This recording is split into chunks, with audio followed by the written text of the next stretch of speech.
여러분 안녕하십니까? 정치내비게이션 아나운서 정승조입니다.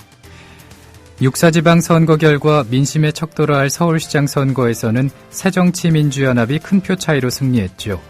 충청권 지역도 대부분 야당이 석권했습니다. 하지만 경기와 인천 등 상당수 지역의 광역단체장 선거는 마지막까지 치열한 혼전을 벌였고 매우 작은 표 차이로 승부가 갈렸는데요. 결국 이번 선거는 여야 어느 한쪽이 이기고 졌다고 딱 잘라 말하기 힘들게 됐습니다. 그만큼 선거 결과가 전하는 메시지는 매우 복잡하고 미묘한데요. 표심에는 세월호 사건으로 드러난 현 정부의 무능과 무책임에 대한 응징 심리, 박근혜 대통령에 대한 동정심이 복잡하게 혼재된 게 아닌가 싶습니다. 정치 내비게이션 목요일 순서 시작하죠.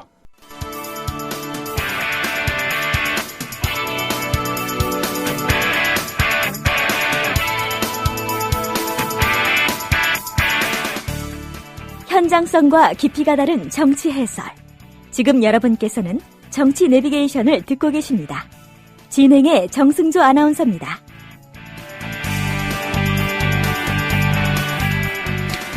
계속해서 정가레이더 시간입니다. 오늘은 한겨레의 김혜영 기자 전화 연결되어 있습니다. 안녕하십니까? 네, 안녕하세요. 네, 아마도 어제 치러진 육사지방 선거 때문에 잠을 못 이룬 분들이 많을 것 같습니다. 김 기자님도 어제 밤을 좀 새셨나요? 어떻습니까? 저희도 오늘치 신문을 준비하느라고 예. 늦은 시간까지 많은 사람들이 근무를 했고 저도 그 중에 하나였습니다만. 예. 그리고 또 이제 아침에 이 방송을 위해서 아침에 좀 일찍 일어나야 했네요. 예, 제가 통화하기로는 1시간 잠깐 눈 붙이고 다시 출근하셨다고요. 네. 고생 많으십니다. 아직 출근은 전입니다만 어쨌든 네. 준비는 하고 있는 상황입니다. 예. 일단 육사지방 선거 소식을 한번 살펴봐야 될 텐데 먼저 광역단체장 선거 결과부터 알려주시죠. 예, 워낙에 우리 청취자분들이 관심이 많으신 분들이 많다 보니까 예. 대략의 내용은 아마 알고 계시지 않을까 싶습니다. 서울시장 선거 같은 경우에는 결과가 비교적 좀 일찌감치 결정이 났다고 볼 수 있겠죠. 그렇죠. 박원순 후보가 55.8%의 득표를 해서 43.4%를 득표한 정몽준 후보를 지금 따돌리고 거의 당선이 확실시 되는 상황입니다. 개표율은 현재 83.6%인데요. 일단 예. 당선이 확실시 되는 것으로 보면 될 것 같습니다. 예. 표 차이가 어느 정도로 났습니까? 한 50만 표가 조금 넘는 표차가 난 거죠. 예. 이렇게 보면은 퍼센티지로 보면 10%포인트가 넘는 표차가 난 건데요. 일단 지금으로서는 이건 이제 뒤집기는 좀 힘들지 않나 그런 상황으로 보이고요. 예. 부산시장에 참 관심들 많으셨죠. 예. 오거돈 무소속 후보가 낙선 사례를 기자들한테 보내왔습니다. 이제 이 서병수 새누리당 후보가 당선되는 쪽으로 거의 확실시 됐다는 얘기인데요. 현재 97.2%가 개표된 상황에서 두 사람의 표 차이가 25,000표입니다. 예. 퍼센티지로 보면은 1%가 안 됩니다. 1%가 조금 넘겠네요. 1.6% 정도 되는 건데. 예. 서병수 후보가 50.8% 그리고 오거돈 후보가 49.2%인 거죠. 어쨌든 신승을 서병수 후보가 거두는 그런 모양새입니다. 예. 영호남의 이 구도는 워낙에 이번에도 뚜렷하게 드러나서 특별히 첨언을 할 건 없을 것 같고요. 예. 또 많은 이 보는 분들의 애간장을 태웠던 지역 중에 하나가 인천일 텐데. 예. 인천은 현재 90.9%가 개표된 상황에서 유정복 새누리당 후보가 50.3%를 득표해서 당선이 확실시 되고 있습니다. 예. 네, 송영길 현 시장 또 이 새정치민주연합의 후보는 47.9%를 얻었는데 여기서도 마찬가지로 한 25,000표가 조금 넘는 표차가 나는 거죠. 예. 그러니까 어느 지역에서는 지금 굉장히 접전을 벌였다는 걸 아실 수 있을 것 그렇죠. 같습니다. 네. 또 그 다음으로 넘어가 보면은 대전시장이 있겠죠. 대전시장도 비교적 일찍 결론이 나는 듯했습니다. 어쨌든 현재 거의 개표가 완료됐는데요. 권선택 새정치연합 후보가 50.1%를 기록해서 당선이 된 것으로 나타나고 있습니다. 경기도지사 선거는 글쎄요, 이거 정말 엎치락뒤치락은 아닌데 계속 이제 이 어느 정도의 표 차이가 좁혀지는 듯 하다가 벌어지는 듯 하다가 이 상황을 계속 반복을 하면서 예. 지금까지 왔습니다. 현재 93.4%가 개표된 상황인데 남경필 새누리당 후보가 50.4%를 득표해서 49.6%를 득표한 김진표 새정치연합 후보를 1% 안팎으로 지금 따돌리고 당선이 확실시 되는 상황으로 나타나고 있습니다. 예. 여전히 뭐 끝까지 지켜봐야 된다는 목소리도 있는데 일단은 뭐 여러 곳에서 지금 당선 확실시 된다는 그런 표식을 하고 있는 상황이고요. 예. 강원도지사는 마찬가지로 또 뭐 굉장히 접전이었습니다. 그런데 죄송합니다. 이 새정치연합의 최문순 후보 현 도지사가 49.8%를 득표해서 이 최흥집 새누리당 후보를 12,000여 표 차로 누르고 지금 뭐 당선이 된 상황입니다. 충북지사도 굉장히 접전이었죠. 예. 시종 새정치연합 후보가 이 새누리당 윤진식 후보를 마찬가지로 뭐 한 2% 안팎의 표차로 누르고 이 당선이 된 상황이고요. 충남지사는 뭐 안희정 후보 현 지사가 일찌감치 좀 당선 확정지었고, 그다음에 또 살펴봐야 될 곳이 제주지사가 될 텐데 예. 제주지사도 마찬가지로 뭐 출구조사 때부터 원희룡 새누리당 후보가 뭐 거의 압도적인 표차로 승리를 거둔 것으로 나타났습니다. 이렇게 보면은 새정치연합이 승리한 거, 광역단체장 선거에서 새정치연합이 승리한 곳이 9곳이고 예. 새누리당이 승리한 곳이 8곳으로 나타나게 되는데요. 이렇게 되면은 뭐 기존에는 8대 9였는데 이게 9대 8이 됐으니까 여야로 봤을 때 이 여가 9였고 야가 8이었는데 이게 8대 9로 역전됐다. 그렇기 때문에 예. 뭐 새정치연합이 좀 선전한 것 아닌가 이런 관측도 할 수 있을 것 같고요. 어쨌든 뭐 여러 가지 해석은 가능할 것 같습니다. 그러니까 그 새정치연합은 9군데 서울, 대전, 광주, 충남, 충북, 전남, 전북, 세종 그리고 강원 지역이고 새누리당은 부산, 인천, 울산, 대구, 경기, 경남, 경북, 제주 이렇게 8곳 이렇게 승리를 했군요. 그렇죠. 네, 기초단체장 선거 결과는 어떻습니까? 네, 기초단체장 선거는 뭐 아직은 뭐 조금 더 지켜봐야 될 것 같은 곳들이 많은데요. 예. 일단 수치만 놓고 보면은 새누리당이 120곳, 120곳, 그리고 새정치연합이 77곳, 77로 나타납니다. 120대 77인데, 이 수치가 예전에는 어땠냐면은, 2010년 선거 때는 한나라당, 새누리당의 전신이죠.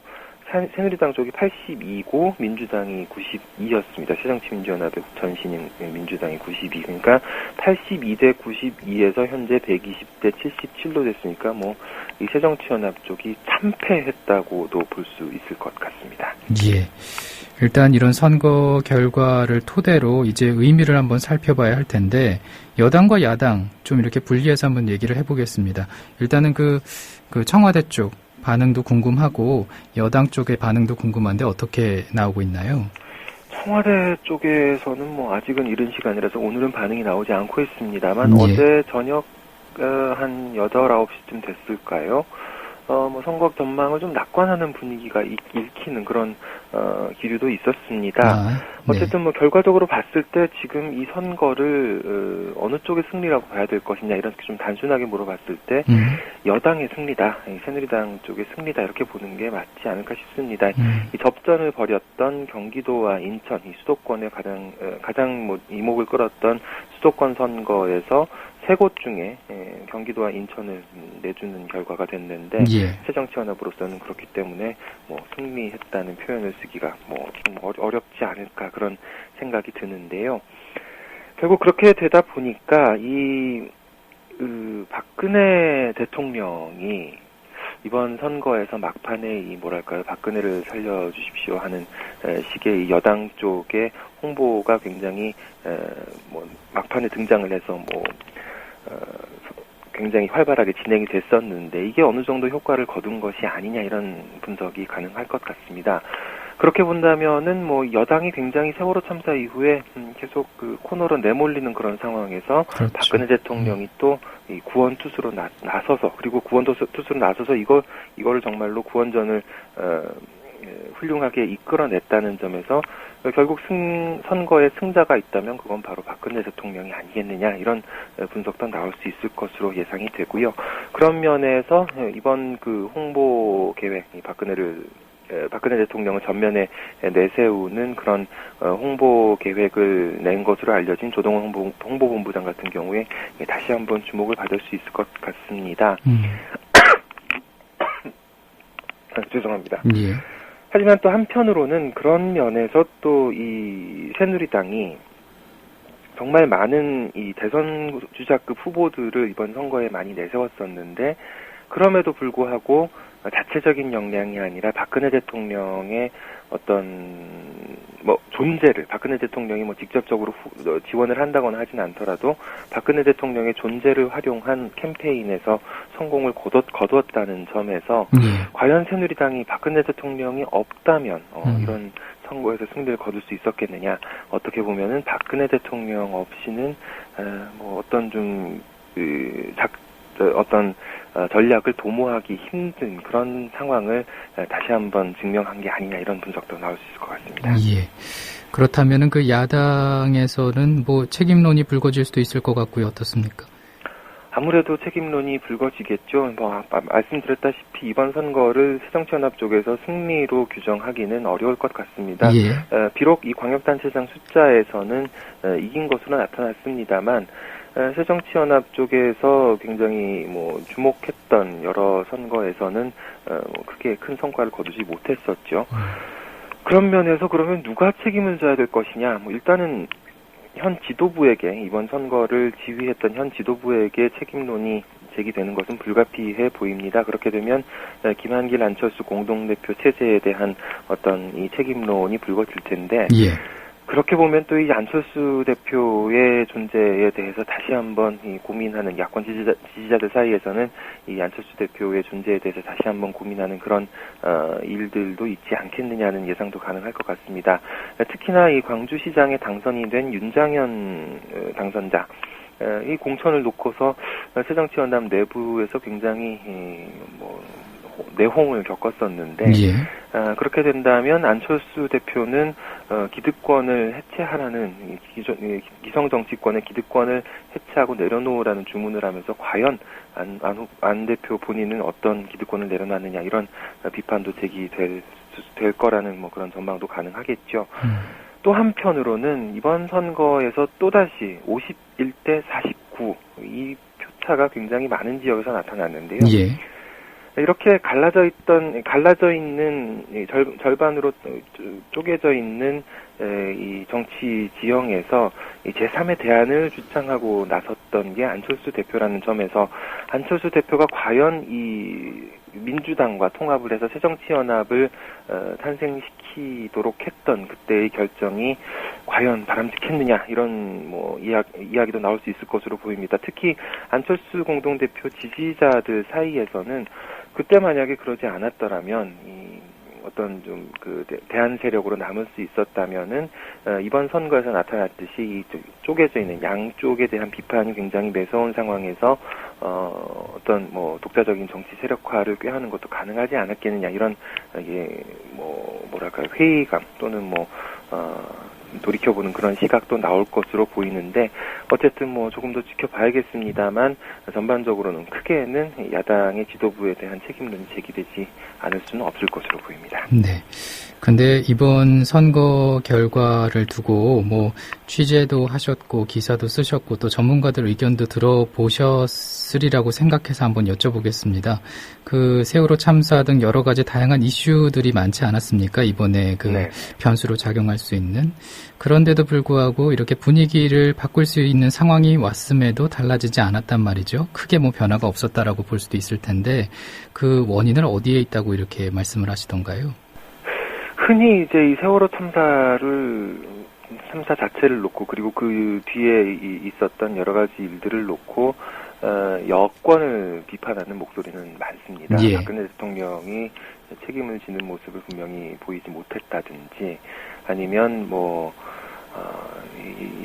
여권 내부에서 그러니까 그 현 정부 내부에서 여러 가지 혼란을 보이면서 국민들을 실망시켰던 그런 부분들에 대해서는 지적을 많이 하고 있습니다만, 그렇다면은 그 대한 세력으로서 그런 부분, 여권의 그런 부분들을 비판한다면 과연 뭐 이 대한 세력으로서 볼만한 하나의 다른 세력은 있었느냐라고 물어볼 때 그게 바로 야당의 의미가 될 텐데. 예.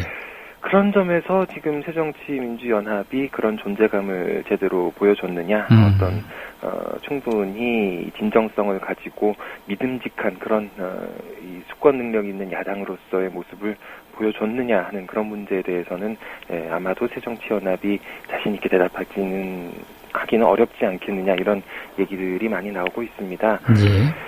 글쎄요, 뭐 여러 가지 얘기가 있습니다만, 새정치연합에서 이번 뭐 세월호 참사가 사실 이거는 뭐 정치 이벤트도 아니고, 예. 어떤 정치적인 사건도 아니었고, 이게 정치에 이용돼서는 절대로 안 되는 어떤 굉장히 우리 사회 전반적인 틀을 바꿔야 된다는 인식이 나오는 그런 큰 사고였는데, 예.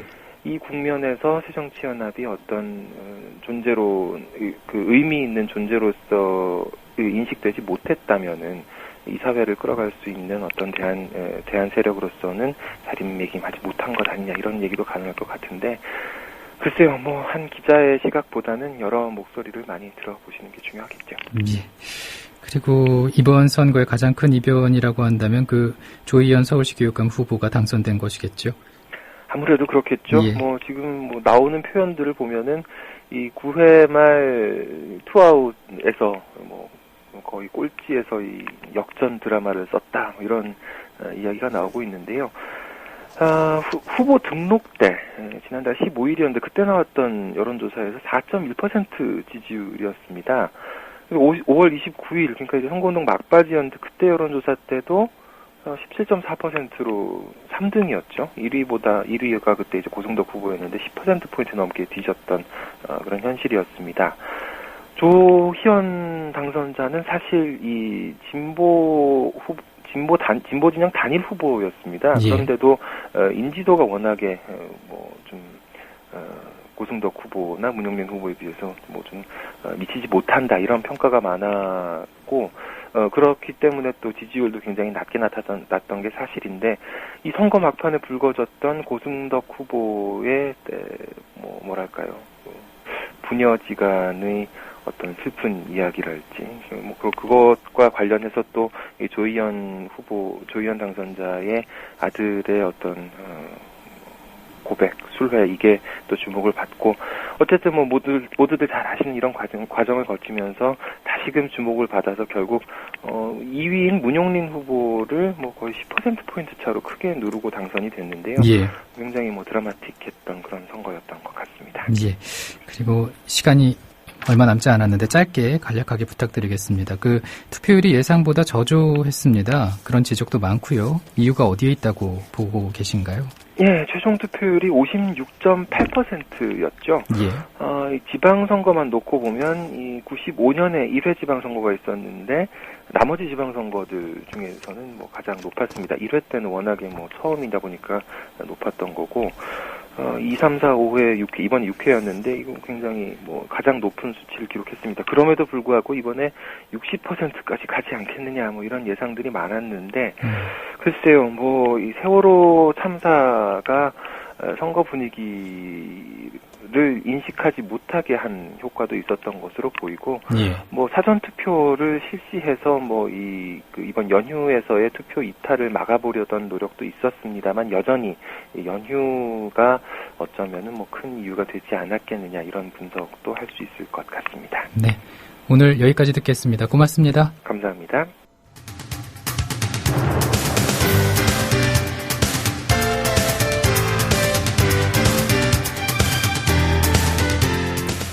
정치 내비게이션 내일 아침 7시에 인사드리겠습니다. 고맙습니다.